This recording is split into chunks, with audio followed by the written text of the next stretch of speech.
Hi. The strategy we'll be introducing in this video is called collaborative annotation, and it's a high-leverage, high-engagement protocol for getting students to work together to conduct a close reading of a complex text. The end result looks like this, and it's pretty cool.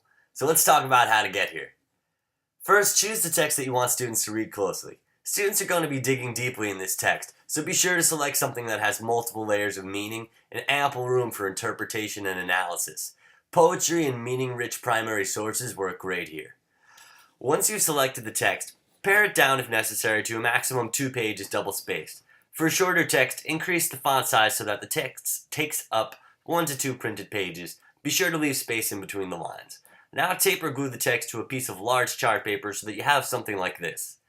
Make sure there's ample room outside the text, as this is going to become the primary space for students to record their thinking about the text. Split students into groups of 3 to 5 and give each one the blown up version of the text. What happens next will vary depending on what you want students to focus on, but here's an example of how it might work with the poem Abandoned Farmhouse. I'm going to choose to focus on Literature Standard 4, determining how an author's choice of words and phrases contribute to the meaning of a text. Now, the first thing I would have students do is simply read the text without writing anything. Explain to students that this is first draft reading and that they most likely will not understand everything on this first read, and that's okay. Now we want to gradually draw students into a close reading of the text, so I might start by asking students to reread the poem and circle the images. Make sure every student has a different color marker. I would instruct students to discuss with their group mates what they're noticing about the images and about the poem in general.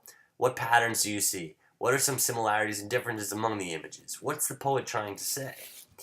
Next, I would ask students to each select an image from the poem that seems particularly meaningful, then to draw a line from the image they circled to the margins, where they should explain what the image shows or reveals about the setting, about the poem in general.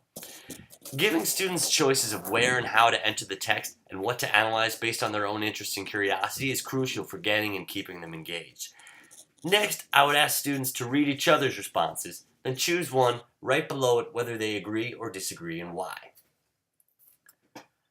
In the next round, I would continue to build the analysis by now asking students to select another image and now explain in the margins what the author accomplished by adding this image. A student might write something like, "The image of the rusted tractor adds a sense of desolation and loneliness to the setting, which helps the reader understand the man's decision at the end of the poem."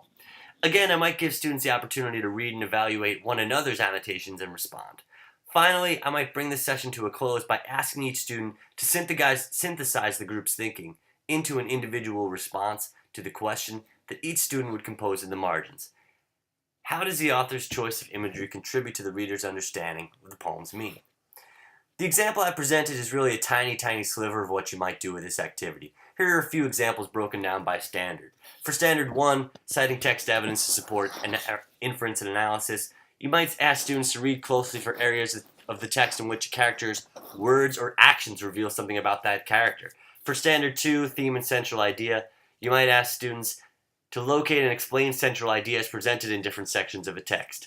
For standard 3, interactions between individuals, events, and ideas, you might ask students to look for and analyze sections of a text where a particular idea or concept, say greed or love, influences a character's thoughts or actions. In the other materials with this course, you'll see some examples for each of the other standards that we won't get into now. Time and again, this has proven to be a productive and engaging activity. So why does it work so well? Here are a few reasons and things to keep in mind. First, it allows students to have multiple entry points into a text. Students who struggle benefit from having the freedom to choose where they begin their analysis of the text. Second, there's an extremely positive effect to students getting to see and respond to one another's process of close reading. Third, it's physically engaging for students to be able to get up and move around the text. And finally, it exposes students to the benefits of multiple readings of a text from different angles and with different lenses. Here are some key considerations to keep in mind that will go a long way toward making this activity awesome. Consider whether you want students to be able to discuss out loud or not. With a really challenging text, there's a big benefit to being able to talk through it. But asking students to be silent forces them to express their ideas completely in writing, which has its own set of advantages, in addition to simply being novel.